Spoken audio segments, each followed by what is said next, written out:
Yesterday afternoon, the House voted on legislation to strengthen the SBA's small business innovation programs.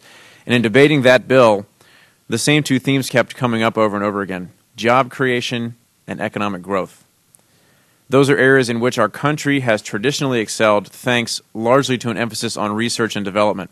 And today, even as our economy moves towards recovery, we need to be focused on the kind of innovation that can unlock new markets and create new jobs.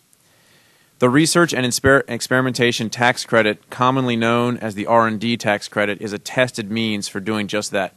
Targeted tax relief is an important tool for encouraging small business growth and also an effective catalyst for innovation. In the past, the R&D tax credit has encouraged countless entrepreneurs to test the waters of innovation. And today we're going to look at that incentive and evaluate its role in strengthening small firms. Any investment in small business R&D goes a long way. That's because entrepreneurs are already more inventive than their larger competitors. Small firms produce 13 times as many patents as big businesses and have a history of pioneering new markets. We can remember the tech boom in the 1990s wasn't a corporate success story as much as a small business revolution, one that saw the rise of lucrative new industries such as online advertising. But we must also remember that innovation isn't just about developing the latest technology, it's about creating jobs. 70% of R&D credit dollars go to high-wage positions for researchers, scientists, and engineers. Because small firms employ nearly 40% of these professionals, it's safe to say that R&D job growth is small business job growth. And with unemployment now hovering at 9.5%, we need every job we can get. Incentives for innovation are an important means for keeping current workers on payroll and putting unemployed Americans back to work. They also make good economic sense. According to one study, every dollar in R&D tax credits yields another $2 in research. Clearly, this credit is doing a great deal of good for our economy, and yet, despite its obvious benefits, there is concern that it is not accomplishing as much as it could for entrepreneurs. That's a real issue because roughly 40% of the businesses that claim this credit are small firms. Perhaps the greatest shortcoming in the R&D credit is its lack of permanence.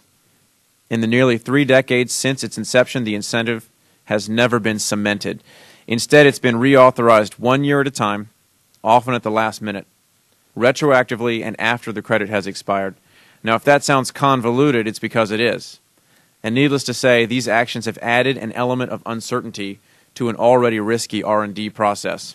Making the tax credit permanent could mitigate that risk, giving entrepreneurs the stability they need to plan budgets and attract investment. Meanwhile, a move to unravel some of the credit's complexity could also be a big help. By simplifying the process, we could cut down on paperwork and ease compliance costs. Doing so would likely encourage more small firms to participate in R&D, helping them to develop more new products and create more new jobs. Kitco Fiber Optics, a business based in my district who unfortunately could not make it here today, is just one example of a small business which qualifies for the R&D tax credit, yet does not receive the credit. The president and CEO of Kitco, Jeff Clark, has told me that due to the uncertain nature of the current legislation, his business has not made the initial investment to hire an accountant who specializes in R&D tax credit dealings to go through their accounting books in order to determine what would qualify for this credit.